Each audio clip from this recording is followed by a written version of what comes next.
Venho estudando padrões arquetípicos há mais de 20 anos, e os mitos, contos de fadas e o folclore há muito mais tempo.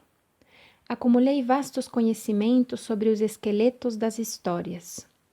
É fácil detectar quando está faltando o esqueleto numa história. No transcorrer dos séculos, várias conquistas de nações por outras nações e conversões religiosas, tanto pacíficas quanto impostas pela força, encobriram ou alteraram a essência original das antigas histórias. Existem, porém, boas novas. Apesar de todo o desmantelamento estrutural das versões existentes nos contos, um padrão definido e luminoso ainda transparece. A partir dele, podemos realizar uma reconstrução. A partir da forma dos fragmentos e pedaços, podemos determinar com acerto o que foi perdido na história. E esses pedaços que faltam podem ser reformulados com precisão, revelando muitas vezes espantosas estruturas subjacentes que começam a sanar a tristeza das mulheres originada pela destruição de tantos dos antigos mistérios. Não é bem assim. Eles não foram destruídos. Tudo o que poderíamos precisar, tudo o que poderíamos um dia chegar a precisar, ainda está saindo aos sussurros dos esqueletos das histórias. Coletar histórias é uma atividade paleontológica contínua. Quanto maior o número de ossos do esqueleto de histórias que tivermos, maior a probabilidade de descoberta da história inteira. Quanto mais inteiras forem as histórias, maior será o número de mudanças e desenvolvimentos da psique a nós apresentados. E melhor será nossa oportunidade de captar e evocar o trabalho da alma. Quando trabalhamos a alma, ela, a mulher selvagem, vai se expandindo. Quando criança, tive a sorte de viver cercada de pessoas de muitos dos velhos países da Europa e do México. Muitos dos membros da minha família, vizinhos e amigos, eram norte-americanos de primeira geração ou haviam chegado recentemente da Hungria, Alemanha, Romênia, Bulgária, Iugoslávia, Polônia, Tchecoslováquia, Servo-Croácia, Rússia, Lituânia e Boêmia, assim como de Jalisco, Michoacán, Juarez e de muitas das aldeias fronteiriças entre o México e o Texas, em Arizona. Eles chegavam para trabalhar nos campos, na colheita, nas usinas siderúrgicas e das escavações de ruínas, nas cervejarias e em serviços domésticos. A maioria não tinha instrução em termos acadêmicos, mas era de extrema sabedoria, sendo portadora de uma tradição valiosa e quase exclusivamente oral.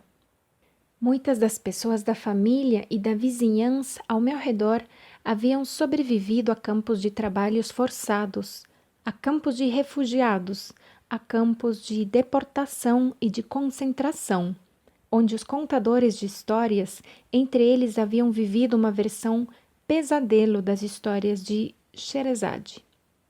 As terras das famílias de muitos deles haviam sido confiscadas. Muitos haviam vivido em prisões para imigrantes. Muitos haviam sido repatriados contra sua vontade. Com esses rústicos contadores de histórias, aprendi pela primeira vez os contos a que pessoas recorrem quando a vida pode se tornar morte e a morte pode se tornar vida a qualquer instante. Com eles também aprendi que os contos de fadas dos livros haviam de algum modo sido moldeados para que grande parte do seu vigor se perdesse. Mais tarde, na década de 1960, quando migrei para o oeste na direção das montanhas rochosas, vivi entre desconhecidos carinhosos, judeus, irlandeses, gregos, italianos, afro-americanos e alsacianos, que se tornaram amigos e espíritos irmãos. Tive a bênção de conhecer algumas das raras e antigas comunidades de latinos no sudoeste dos Estados Unidos, como, por exemplo, Trampas e Truchas, Novo México. Tive a felicidade de passar algum tempo com americanos nativos, desde o povo Inuit, no norte, passando pelos pueblos e pelos povos das grandes planícies no oeste, até os Nahuatl, Lacandon, Tehuantepecã, Huichol, Seri, Mayan Quiché, Mayan Caxiquel, Mosquito, Cuna, Nazca Quechua e Jíbaro, na América Central e do Sul. Troquei histórias em mesas de cozinha e debaixo de parreiras, em galinheiros e currais de ordenha, e enquanto preparava tortilhas, segundo o rastro de animais selvagens, e bordava o 1.000º ponto de cruz. Tive a sorte de compartilhar do último prato de Chile, de cantar gospel junto com as mulheres para ressuscitar os mortos, de dormir com as estrelas em casas sem telhado. Sentei-me perto do fogo para me aquecer, para jantar ou para as duas possibilidades. Em Little Italy, Police Town, Hill Country, Los Barrios e em outras comunidades étnicas por todo o meio oeste e o extremo oeste urbano. E ultimamente troquei histórias sobre spirits, maus espíritos, com contadores de histórias nas Bahamas. Minha maior sorte foi a de que, onde quer que eu fosse, as crianças, as senhoras, os homens em pleno vigor, os velhos e velhas, artistas da alma, saíam dos bosques, das florestas, dos prados e das dunas para me regalar com os seus sons rouquenhos, e eu também a eles. Há muitos modos de abordar as histórias. O estudioso profissional do folclore, o analista freudiano, junguiano ou de outra corrente, o etnólogo, o antropólogo, o teólogo, o arqueólogo, cada um tem um método diferente, tanto na compilação das histórias quanto na aplicação a elas atribuída. Sob o aspecto intelectual, o método de desenvolvimento do meu trabalho com as histórias seguiu minha formação em psicologia analítica e arquetípica. Durante mais de 5 anos, durante minha formação psicanalítica, estudei a amplificação dos leitmotiv, a simbologia dos arquétipos, a mitologia universal, a iconologia antiga e popular, a etnologia, as regiões do planeta e a interpretação dos contos de fadas. Em termos viscerais, porém, abordo as histórias como cantadora, contadora de histórias, guardiã das velhas histórias.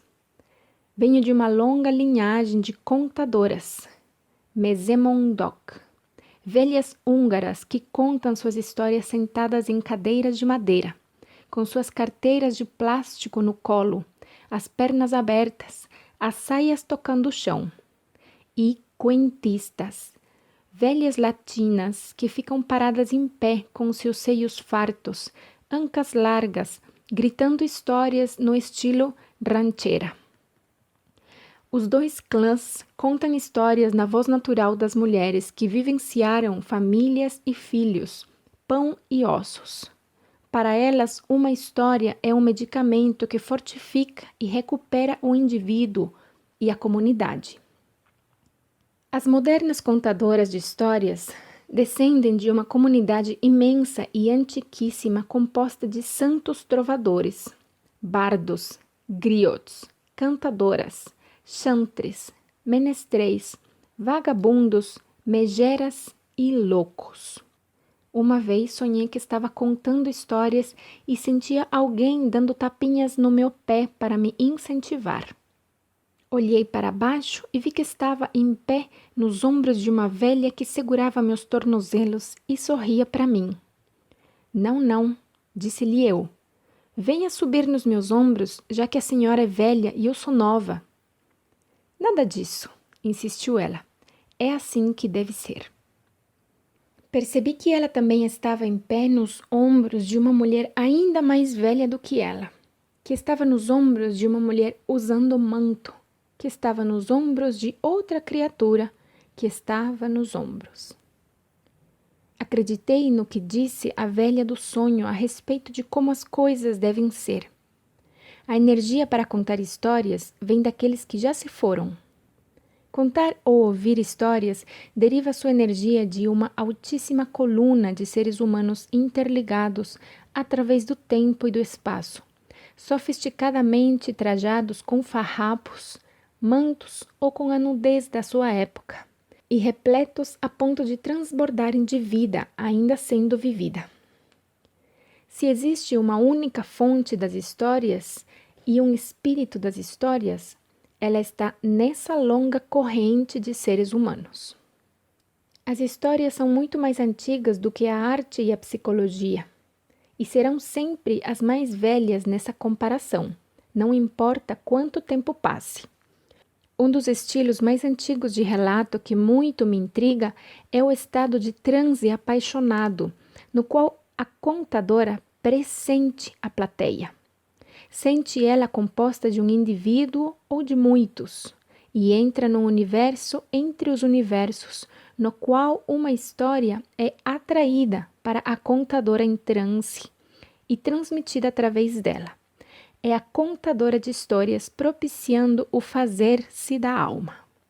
A contadora em transe invoca el duende, o vento que sopra o espírito sobre o rosto dos ouvintes. Uma contadora em transe aprende a ser maleável em termos psíquicos através da prática meditativa da história, ou seja, o exercício individual no sentido de abrir certos portões psíquicos e frestas do ego, a fim de permitir que a voz se pronuncie, a voz que é mais antiga do que as pedras. Quando isso acontece, a história pode seguir qualquer trilha. Pode virar de cabeça para baixo. Pode virar uma sopa e ser servida para que algum pobre se banqueteie. Pode ser carregada de ouro à vontade ou pode perseguir o ouvinte, levando-o a outro mundo.